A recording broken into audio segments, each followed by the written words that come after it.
ঝালকাঠিতে দাঁড়িয়ে থাকা private car অটোরিকশাকে ট্রাকের ধাক্কা, প্রাণ গেল ১৩ জনের, আহত ১৪।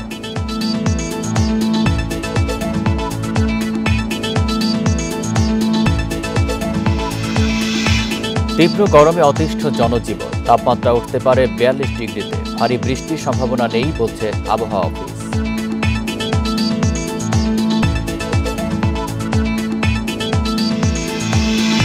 সংঘর্ষের জেরে মিয়ানমারের আরও ৪৬ সীমান্তরক্ষীর বাংলাদেশে আশ্রয়, এ নিয়ে মোট এসেছে ২৬০ জন।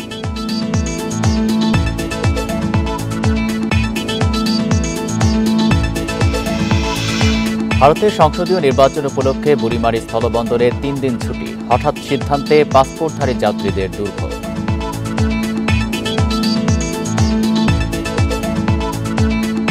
স্বাগত সমগ্র বাংলাদেশে, আপনাদের সাথে আছি আমি আলী আশরাফ। শুনছিলেন শিরোনাম, যাচ্ছি পুরো খবরে।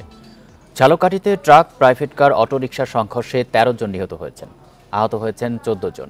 দুপুর ২টার দিকে গাবখান সেতু এলাকায় এই দুর্ঘটনা ঘটে। প্রত্যক্ষদর্শীরা জানায়, সেতুর টোল প্লাজায় টোল দেওয়ার অপেক্ষায় দাঁড়িয়েছিল যাত্রীবাহী ৩টি অটোরিকশা এবং একটি প্রাইভেট কার। হঠাৎ দ্রুতগতির একটি ট্রাক এসে তাদের চাপা দেয়। ধারণা করা হচ্ছে ট্রাকটি নিয়ন্ত্রণ হারিয়ে ফেলায় এই দুর্ঘটনা ঘটে। খবর পেয়ে ঘটনাস্থলে উদ্ধার কাজ শুরু করে পুলিশ ও ফায়ার সার্ভিস। আহতদের মধ্যে ৯ জনকে উদ্ধার করে বরিশাল শের-ই-বাংলা মেডিকেল কলেজ হাসপাতালে ভর্তি করা হয়েছে, বাকিরা স্থানীয় হাসপাতালে চিকিৎসাধীন।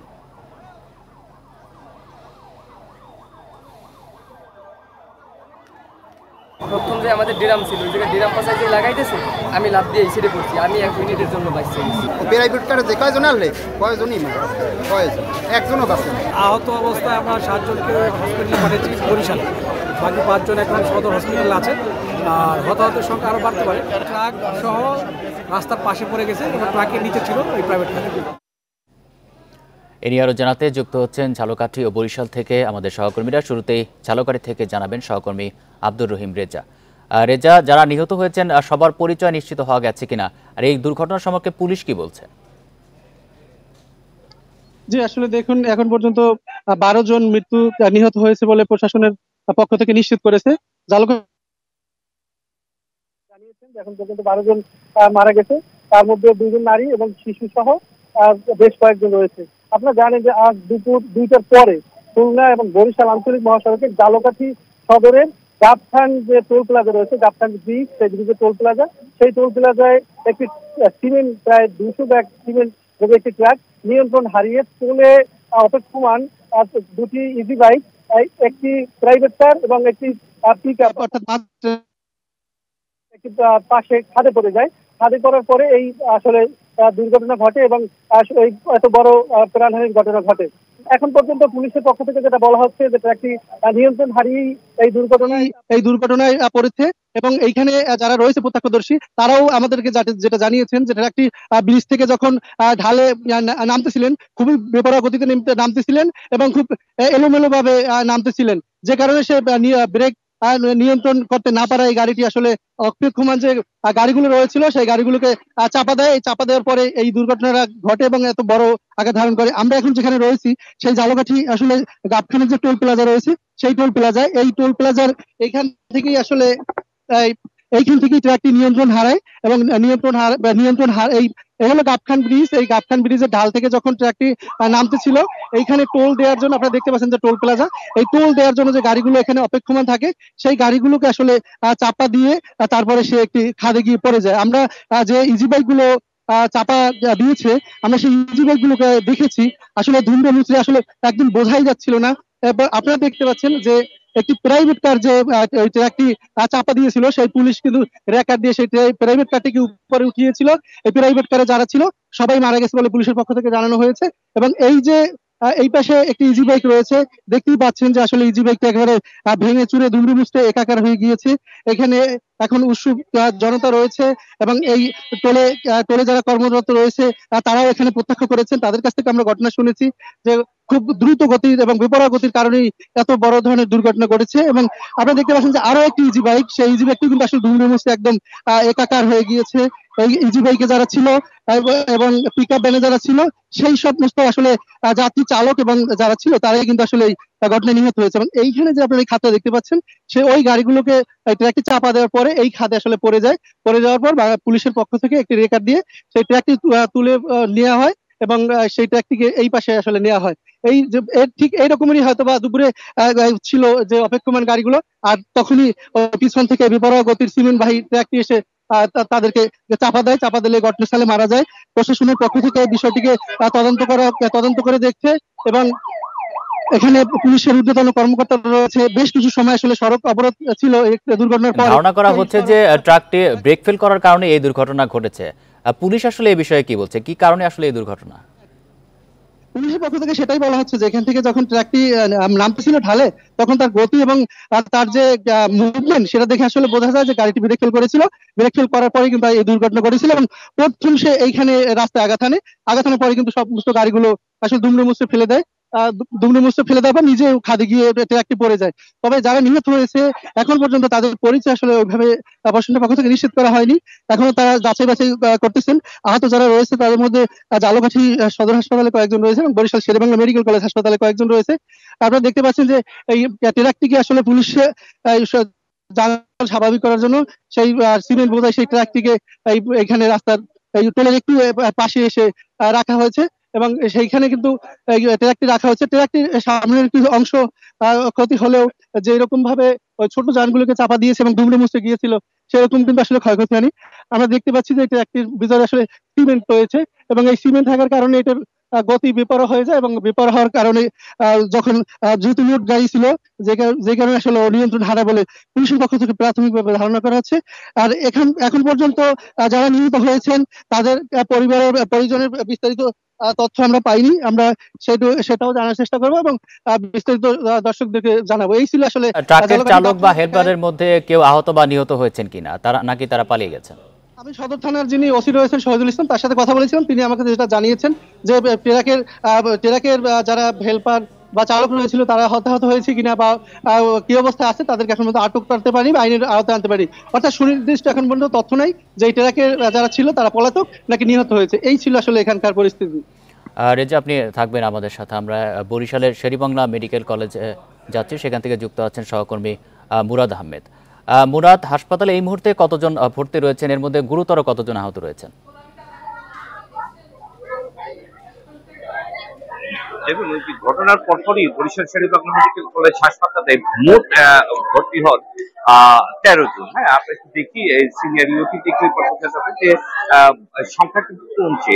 এটার মূল কারণ হচ্ছে দুজন মারা গেছেন, এটি ডাক্তারদের উদ্ধৃতি দিয়ে স্বীকার করেছেন বরিশালের স্বাস্থ্য পরিচালক এবং বরিশাল শেরেবাংলা।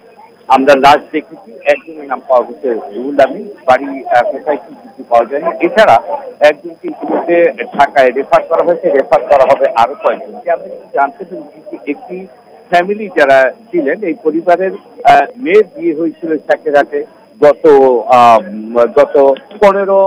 15 এপ্রিল। তো আজকে তারা ফিরতি নাইমরে পুলিশ সেখানে যাচ্ছিলেন। তো এই যাবার পথে চারটি ইজি বাইক বা এই জাতীয় কোনো যান নিয়ে অটো নিয়ে এরা রওনা হয়েছিলেন। এই তিনটি এই দুর্ঘটনার খবরের পরে একই পরিবারের 4 জন মারা গেছে, উন্নতির অবস্থা কিন্তু আমরা এখানে যারা আহত হয়েছে তাদের অবস্থাও দেখছিলাম এবং তাদের আত্মীয় স্বজনদের অবস্থাও দেখছিলাম। এদের কিন্তু ম্যাক্সিমাম পিঠের হাড়, বুকের হাড়, হ্যাঁ, এই সব জায়গায় বড় আঘাত রয়েছে, মাথায় আঘাত রয়েছে। তো এখন এদেরকে প্রাথমিক চিকিৎসা যেটুকু বলা হচ্ছে সেটুকু দেওয়া হচ্ছে। যদি কারোটা বা একটু বড় চিকিৎসার যেমন ব্যান্ডেজ, এখন আপনি দেখতে পাচ্ছি সার্জারি 1-এ এদেরকে রাখা হচ্ছে, ব্যান্ডেজ এবং ওয়াশ এগুলো পর্যন্তই করা হচ্ছে। এরপরে দেখা যাবে অর্থোপেডিকের কি পরিমাণ আঘাত রয়েছে, তখন ওয়ার্ড ভিত্তিক এদেরকে বদলি করা হবে এবং সেভাবে চিকিৎসা দেওয়া হবে। কিন্তু তার আগেই মুমূর্ষু অবস্থায় এদের অনেকেই ঢাকা রেফার করা হচ্ছে এবং এখন পর্যন্ত ধারণা করা হচ্ছে এখানে যে সমস্ত রোগী ভর্তি হয়েছে তাদের যে কন্ডিশন আমরা দেখলাম, তাতে এই রোগী ধরে রাখার মতো ability Barishal Sher-e-Bangla medical college হাসপাতালের আসলে নেই। এছাড়া চলছে ঈদের ছুটি, তার মধ্যে নববর্ষের ছুটি, হ্যাঁ, রোস্টার গুলো করাচ্ছে। এরপরেও তারা ডাক্তারদেরকে এনেছেন এবং এখন সেখানে ট্রিটমেন্ট গুলো চলছে। পর্যাপ্ত পুলিশ রয়েছে, আনসার রয়েছে সিকিউরিটির জন্য। বিষয়টি হচ্ছে একটি জায়গাতে ঝালকাঠিতে মাত্র 9 মাস আগে গত বছর 22শে জুলাই আমরা দেখেছি যে ওইখানে ছত্রকান্দা যে গ্রামটি রয়েছে, একইভাবে একটি বাস উল্টে গেল পুকুরের মধ্যে এবং 17 জন স্পট ডেথ হলো। আমরা এই ঝালকাঠিতে এবং প্রায় কাছাকাছি এলাকায়, ঝালঝিরি এলাকায় ঘটনা, আজকে হলো গাবখান এলাকায় ঘটনা, প্রায় কাছাকাছি এলাকায় ঘটনা ঘটলো। 9 মাসের মধ্যে কিন্তু মৃত্যুর হারটা একটু দেখেন, এই আজকে প্রায় 13 আর সেদিন তারা কাছে 17। আজকে মৃত্যুর সংখ্যা বাড়ার সম্ভাবনা খুব বেশি। গত সময় আমরা দেখেছি তখনও কমিটি গঠন করা হয়েছে, নিঃসন্দেহ আজকেও কমিটি গঠন করা হবে, তদন্ত করা হবে, কিন্তু কমিটি গঠনের পর পর্যাপ্ত কড়াকড়ি এবং ব্যবস্থা গ্রহণ না করার ফসল কিন্তু আমরা কটিমায় যেতে না যেতে মৃত্যুর মিছিল দেখছি ঝালকাঠি খুলনা রোডগুলোতে। তো এখানে এখন আবার মেডিকেল কথা ফিরে আসি, যে মেডিকেলের যিনি পরিচালক তিনি বলছেন যে সার্বিক সব ব্যবস্থা গ্রহণ করা হয়েছে, যথার্থ যে ট্রিটমেন্ট এগুলো দেওয়া হচ্ছে, এটা ওনারা বলেছেন, কিন্তু বাস্তব অবস্থা হচ্ছে যে এদেরকে ধরে রাখা এখানে খুব কষ্টকর হবে। এই হচ্ছে এখানকার সর্বশেষ। ঝালকাঠি এবং বরিশাল থেকে জানাচ্ছেন আমাদের সহকর্মীরা। রাজবাড়ীতে দাঁড়িয়ে থাকা ট্রাকে গ্যাস বহনকারী অপর এক ট্রাকের ধাক্কায় একজন নিহত হয়েছেন। মঙ্গলবার রাত 12:30টার দিকে শহরের আহমদ আলী মৃধা কলেজ এলাকায় এই ঘটনা ঘটে। নিহত দিলীপ শিকদারের বাড়িতে যশোর জেলার বাঘারপাড়ায়। পুলিশ জানায় রাতে রাজবাড়ী কুষ্টিয়া আঞ্চলিক মহাসড়কের ওপর পাট বোঝাই ট্রাক দাঁড়িয়েছিল। কুষ্টিয়া থেকে ছেড়ে আসা রাজবাড়ীগামী গ্যাস বহনকারী একটি ট্রাক ওই দাঁড়িয়ে থাকা ট্রাকটিকে ধাক্কা দেয়। এ সময় গ্যাস বহনকারী ট্রাক চালকের সহকারী আহত হন। তাকে উদ্ধার করে হাসপাতালে নেওয়ার পথে মৃত্যু হয়। দুর্ঘটনার পর থেকে দুটি ট্রাকেরই চালক পলাতক রয়েছে।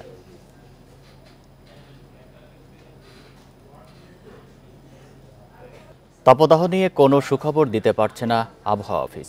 আজ ও কাল গরম কিছুটা কম থাকলেও শুক্রবার পারদ উঠতে পারে 42 ডিগ্রি সেলসিয়াসের উপরে। আপাতত নেই ভারী বৃষ্টির সম্ভাবনা, তবে যে কোনো সময় হানা দিতে পারে কালবৈশাখী। এপ্রিলের 11 তারিখ থেকেই সারা দেশে বইছে মৃদু থেকে মাঝারি তাপপ্রবাহ। তাপমাত্রা উঠেছে 40 ডিগ্রি সেলসিয়াসের উপরে।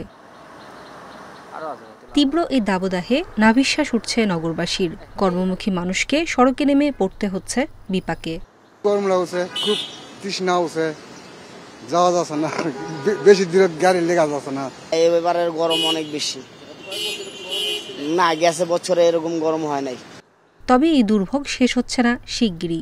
বুধবারের হালকা বৃষ্টিতে কিছুটা স্বস্তি ফিরলেও শুক্রবার থেকে তাপমাত্রা ছাড়িয়ে যেতে পারে 42 ডিগ্রি।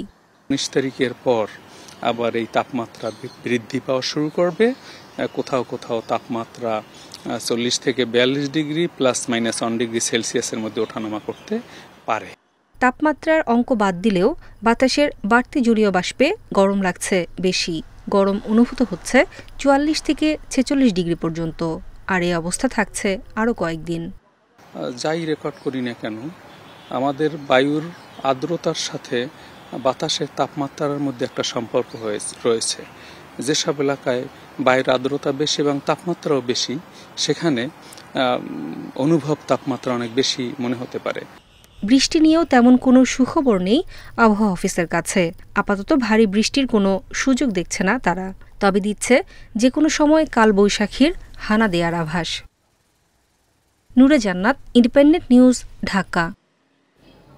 উত্তরাঞ্চলে তীব্র তাপদাহে ঝরে পড়ছে আমের গুটি। বিভিন্ন ধরনের প্রতিষেধক ব্যবহার করেও ফল পাওয়া যাচ্ছে না। বাগানীরা বলছেন এই অবস্থায় এবার আমের আকারও ছোট হওয়ার পাশাপাশি উৎপাদন লক্ষ্য পূরণ হবে না। তবে ফল গবেষকরা বলছেন এমন আবহাওয়ায় গাছের বাড়তি পরিচর্যার কোনো বিকল্প নেই। গত বছর মে মাসে রাজশাহীর বাগান থেকে পাকা আম নামলেও এবার দেরিতে মুকুল আসায় আমও নামবে দেরিতে। তবে বিপত্তি শুরু হয়েছে প্রতিকূল আবহাওয়ার কারণে।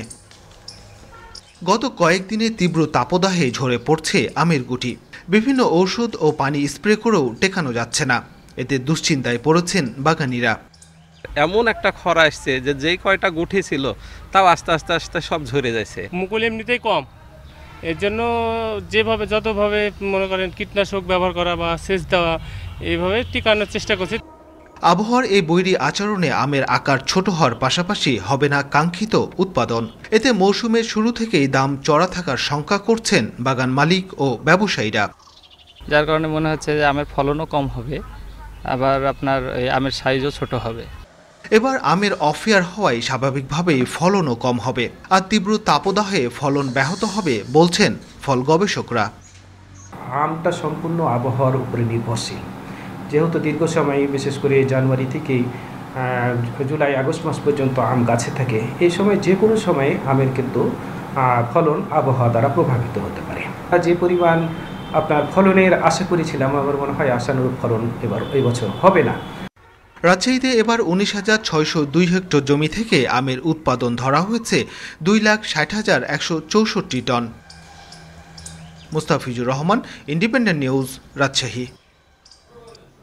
মিয়ানমারের সংঘাতের জেরে আবারও দেশটির 46 সীমান্তরক্ষী বাংলাদেশে পালিয়ে এসেছে। মঙ্গলবার রাতে বান্দরবানের নাক্ষংছড়ি সীমান্ত দিয়ে অনুপ্রবেশ করে তারা। এর আগে মঙ্গলবার সকালে দেশটির 9 সীমান্তরক্ষী ও 3 সেনা সদস্য পালিয়ে আসে বাংলাদেশে। মিয়ানমারের চলমান সংঘর্ষের জেরে মার্চ ও এপ্রিলে মিয়ানমার সেনাবাহিনীর ঊর্ধ্বতন কর্মকর্তা সহ 260 বিজিপি ও সেনা সদস্য বাংলাদেশে আশ্রয় নেয়। সবাই নাক্ষংছড়ি 12 বিজিপি ব্যাটালিয়নের হেফাজতে রয়েছেন।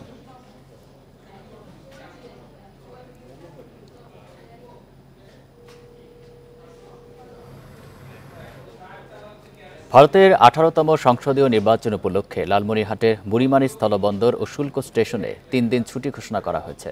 হঠাৎ এমন সিদ্ধান্তে ভোগান্তিতে পড়েছেন পাসপোর্টধারী যাত্রীরা। বুড়িমারি সিএন্ডএফ এজেন্ট অ্যাসোসিয়েশনের সভাপতি সাইদুজ্জামান সায়েদ জানান, বন্দরের ব্যবসায়ীদের ঐকমত্যের ভিত্তিতে এই ছুটি ঘোষণা করা হয়েছে। আগামী 20 এপ্রিল আবার স্বাভাবিক নিয়মে চলবে আমদানি রপ্তানি কার্যক্রম। ইমিগ্রেশন পুলিশ জানিয়েছে, পাসপোর্টধারী যাত্রীদের যাতায়াত বন্ধ থাকায় ভোগান্তিতে পড়েছেন 2 দেশের যাত্রীরা।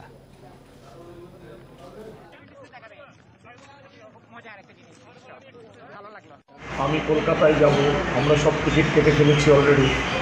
আমরা জানি না আমরা যেতে পারবো কিনা। ভ্যালো যাওয়ার জন্য আমি সকালে এখানে এসে দেখি ইমিগ্রেশন বন্ধ, আমার আর যাওয়া হচ্ছে না। জলদস্যুপ্রবণ এলাকা এডেন উপসাগর পার হয়েছে এমভি আবদুল্লাহ। বাংলাদেশ সময় দুপুর 12টায় এই উপসাগর অতিক্রম করে জাহাজটি। বিষয়টি নিশ্চিত করেছেন এসআর শিপিং এর প্রধান নির্বাহী কর্মকর্তা মেহেরুল করিম। সবকিছু ঠিক থাকলে আগামী সোমবার দুবাইয়ের আল হারমিয়া বন্দরে পৌঁছাবে জলদস্যুর কবল থেকে মুক্ত হওয়া জাহাজটি। জাহাজের পেছনে পাহারায় রয়েছে স্পেন ও ইতালির 2টি জাহাজ। ওই 2টি জাহাজের সঙ্গে সমন্বয় করে এমভি আবদুল্লাহ গতি নিয়ন্ত্রণ করা হচ্ছে বলেও জানান এসআর শিপিং এর প্রধান নির্বাহী কর্মকর্তা। আজ দুপুর 12টা বাংলাদেশ সময় জাহাজটি হাই রিস্ক এরিয়া যে বাউন্ডারি আছে ওটার থেকে বের হয়ে গেছে এবং বর্তমানে 12 নট স্পিডে দুবাইয়ের দিকে যাচ্ছে। আমাদের জাহাজ আবদুল্লাহ আগামী 22 এপ্রিল সকালবেলা আমাদের গন্তব্যস্থল দুবাই হামরিয়া পোর্টে পৌঁছাবে। সোমালিয়ার জলদস্যুর জিম্মি দশা থেকে মুক্ত হওয়া বাংলাদেশের জাহাজটির 21 নাবিক ওই জাহাজে চড়েই চট্টগ্রামে ফিরবেন বলে জানিয়েছে মালিকপক্ষ। এর জন্য মাসখানেক সময় লাগতে পারে। অবশ্য অপর 2 নাবিক আকাশপথেই চট্টগ্রামে ফিরে আসবেন জাহাজটি দুবাই পৌঁছার পরপরই। আগামী সোমবার এমভি আবদুল্লাহ দুবাইয়ের আল হারমিয়া বন্দরে পৌঁছে কয়লা খালাস করার কথা রয়েছে। জিম্মি দশা থেকে 32 দিন পর মুক্ত হওয়া এমভি আবদুল্লাহর 23 নাবিকের সবাই জাহাজটিকে দুবাইয়ের বন্দরে রেখে আকাশপথে চট্টগ্রাম ফিরবেন, এমন রটনা ছিল মুক্তির পর। এখন জাহাজ কর্তৃপক্ষ স্পষ্ট করলেন 23 জন নয়, শুধু 2 জনই ফিরবেন আকাশপথে। অন্য 21 জন দুবাইয়ের আল হারামিয়া বন্দরে কয়লা খালাস শেষে জাহাজ নিয়ে ফিরবেন চট্টগ্রাম বন্দরে। মালিক পক্ষের সঙ্গে সম্পাদিত চুক্তির শর্ত অনুযায়ী এবং দ্বিপাক্ষিক আলোচনার পর নাবিকরা এমন সিদ্ধান্ত দিয়েছে, জানায় জাহাজ মালিকের প্রতিষ্ঠান এসআর শিপিং। 23 জনের ভিতরে 21 জন বলছে তারা জাহাজে করে চলে আসবে, প্রোভাইডেড জাহাজ যদি চিটং আসে আফটার দুবাই। আর 2 জন বলছে জাহাজ চিটং আসলেও দুবাইয়ের পরে ওরা সরাসরি ট্রেনে একটু আর্লি বাসে চলে আসতে যাচ্ছে। তো আমরা বলছি তোমরা যেভাবে চাও সেইভাবেই হবে। জাহাজটি দুবাইয়ের বন্দরে পণ্য খালাস এবং নতুন করে পণ্য বোঝাই করতে কম করে হলেও 16 দিন সময় দরকার। আর জাহাজটি দুবাই থেকে চট্টগ্রাম বন্দরে আসতে সমুদ্র যাত্রায় লাগবে আরও 10 দিন। সেই হিসাবে এমভি আবদুল্লার 21 নাবিককে পরিবারের কাছে ফিরতে অপেক্ষা করতে হবে মাসখানেক, এমন আভাস মালিক প্রতিষ্ঠানের। বাড়তে যাওয়ার পরের থেকে 15-16 দিনে হয়তো লাগতে পারে। ডিসচার্জিং হবে, নতুন কার্গো নিব, ওটা লোড করে স্টার্ট করলে ওখান থেকে লাগবে আরও 10 দিন। তার মানে ইন অ্যান এভারেজ 25-26 দিন সময় লাগবে।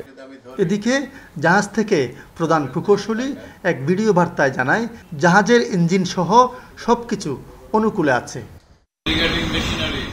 যন্ত্রপাতির দিক থেকে সকল কিছুই ঠিক আছে। সকল যন্ত্রপাতি সচল ও ভালো অবস্থায় রয়েছে। অন্য মেশিনারিজও ভালো ও সচল আছে। আমাদের কাছে পুরো যাত্রা শেষ করার জন্য প্রয়োজনীয় জ্বালানিও রয়েছে। এমভি আবদুল্লাহ বুধবার এডেন উপসাগর পার হয়ে আরব সাগরের ইয়েমেন ও ওমানের দিকে যাচ্ছে। এই অবস্থায় জাহাজটি জলদস্যু আক্রান্ত হওয়ার ঝুঁকিমুক্ত এলাকায় চলে গেছে বলে জানিয়েছে নাবিকরা। আলমগীর সবুজ, ইন্ডিপেন্ডেন্ট নিউজ, চট্টগ্রাম। নরসিংদী রায়পুরায় দুপক্ষের সংঘর্ষে একজন নিহত হয়েছেন। এই ঘটনায় গুলিবিদ্ধ সহ আহত হয়েছেন অন্তত 10 জন। সকালে নীলক্ষা ইউনিয়নের বীরগাঁও সোনাকান্দি এলাকায় এই ঘটনা ঘটে। স্থানীয়রা জানান, দীর্ঘদিন ধরে আধিপত্য বিস্তার ও বালু ব্যবসা নিয়ে রাজীব আহমেদ ও আনোয়ার গ্রুপের বিরোধ ছিল। এর জেরে সকালে বিভিন্ন জায়গায় হামলা চালায় রাজীবের লোকজন। এ সময় আনোয়ার গ্রুপের সঙ্গে তাদের সংঘর্ষ বাধে। দুপক্ষের গোলাগুলিতে বেশ কয়েকজন আহত হন। তাদের হাসপাতালে নেয়ার পথে মারা যান রাজমিস্ত্রি সাগর মিয়া।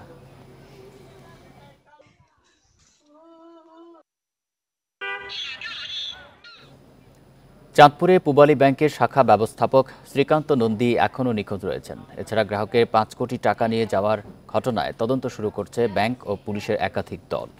পূবালী ব্যাংক কুমিল্লা রিজিওনাল অফিসের RM জহিরুল ইসলাম জানিয়েছেন, অভ্যন্তরীণ গ্রাহকদের লেনদেনে কোনো সমস্যা নেই। ব্যবস্থাপক শ্রীকান্ত নন্দী সপরিবার নিখোঁজের বিষয়টি তদন্ত চলছে। তিনি আরও জানান, ওকে এন্টারপ্রাইজের 2,48,84,000 টাকা গত 4 এপ্রিল ওই শাখা থেকে উত্তোলন করা হয়। আর ব্যবসায়ী আকবর হোসেন লিটনের 1,76,00,000 ও দলিল লেখক মোহাম্মদ মারুফের 75 লাখ টাকা ব্যাংকে জমা পড়েনি। এদিকে কর্তৃপক্ষের কাছে 1 এপ্রিল থেকে 9 এপ্রিল পর্যন্ত ব্যাংকের সিসিটিভি ফুটেজ চেয়েছে পুলিশ। ব্যাংকের ম্যানেজার শ্রীকান্ত নন্দী প্রথমে ব্যাংক কর্তৃপক্ষ একটা আমাদের কাছে নিখোঁজ ডায়েরি করেন। পরবর্তীতে আবার একজন গ্রাহক, সংক্ষুব্ধ গ্রাহক, উনি আবার একটি আমাদের কাছে অভিযোগ দায়ের করেন যে তার টাকা জালিয়াতির মাধ্যমে সে নিয়ে গিয়েছে। এর সঙ্গে একটা থানায় মামলা রুজু হয়েছে। দুটি বিষয়ে আমরা অত্যন্ত গুরুত্ব সহকারে তদন্ত করে দেখছি। কুষ্টিয়ায় গড়াই নদীতে গোসলে নেমে 2 ভাই বোনের মৃত্যু হয়েছে। দুপুরে কুমারখালী উপজেলার জয়নাবাদ গ্রামে এই মর্মান্তিক ঘটনা ঘটে। নিহতরা হল জয়নাবাদ গ্রামের আলমগীর হোসেনের 8 বছর বয়সী ছেলে শাহেদ আলী এবং তার ফুফাতো বোন 13 বছর বয়সী তানজিদা আফরিন শেফা। পুলিশ জানায়, ঈদ উপলক্ষে আলমগীর হোসেনের বাড়িতে বেড়াতে আসে বোনের পরিবার। দুপুরে 2 ভাই বোন নদীতে গোসলে নামে। শুরুতেই শাহেদ আলী পানিতে তলিয়ে যায়। এ সময় তাকে খোঁজার চেষ্টা করলে পানিতে তলিয়ে যায় শেফা। পরে স্থানীয়রা নদী থেকে দুজনকে উদ্ধার করে কুষ্টিয়া জেনারেল হাসপাতালে নিয়ে আসলে চিকিৎসক তাদের মৃত ঘোষণা করেন।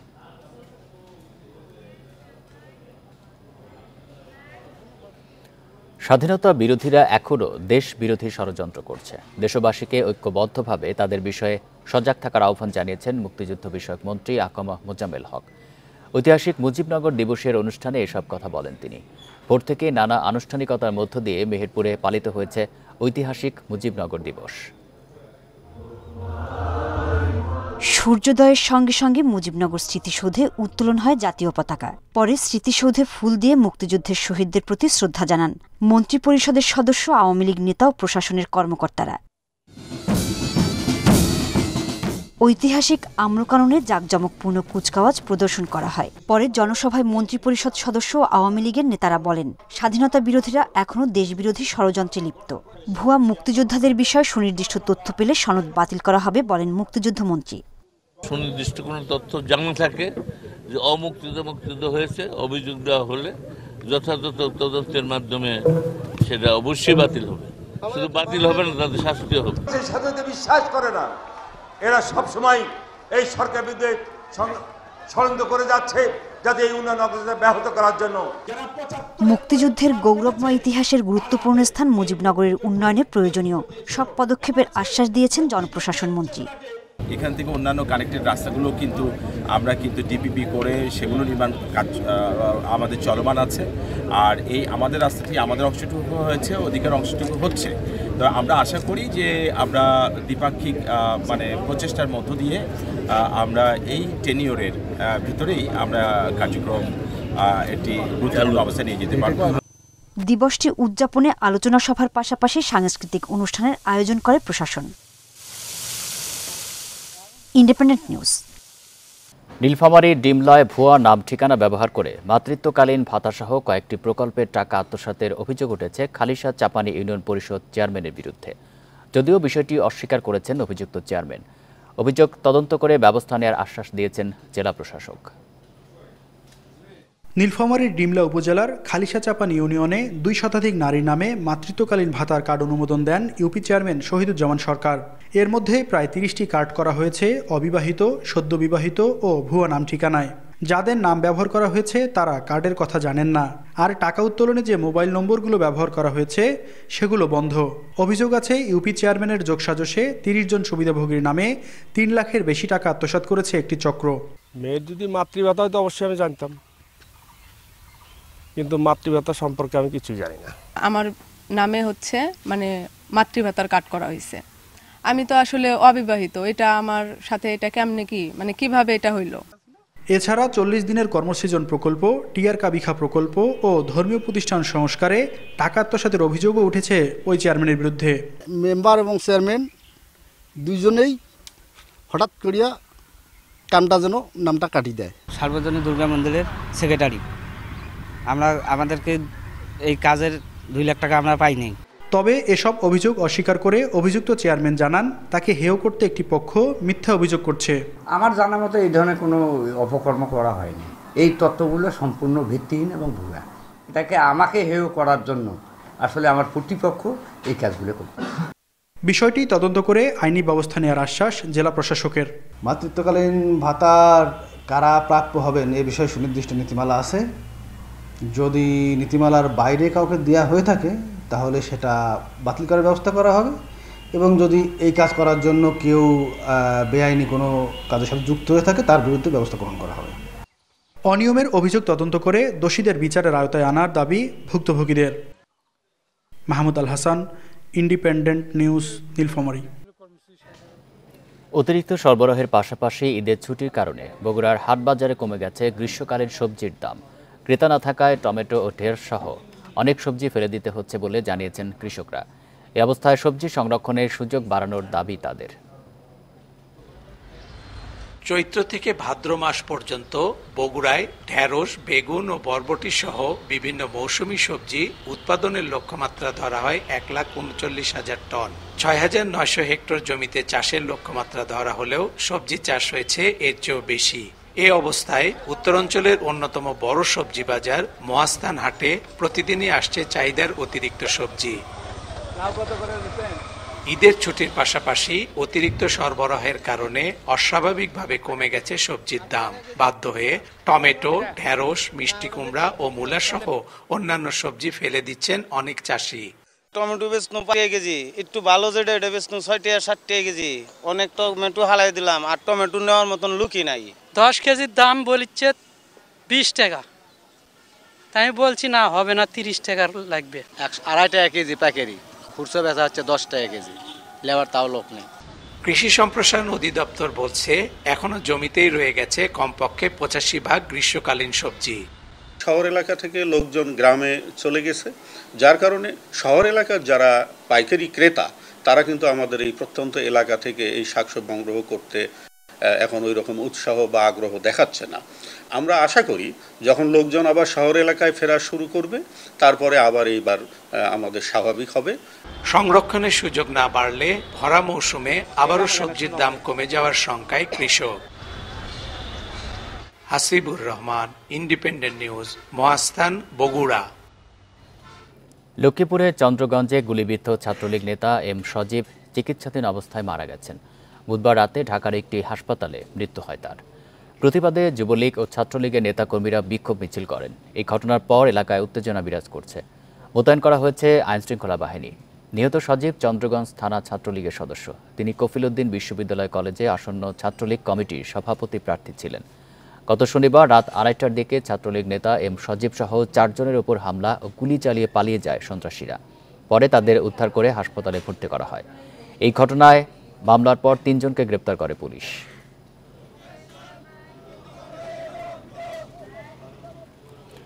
সুনামগঞ্জের শান্তিগঞ্জ উপজেলার দেখার হাওরে গেল কয়েকদিনে বৃষ্টিতে জলাবদ্ধতা তৈরি হয়েছে।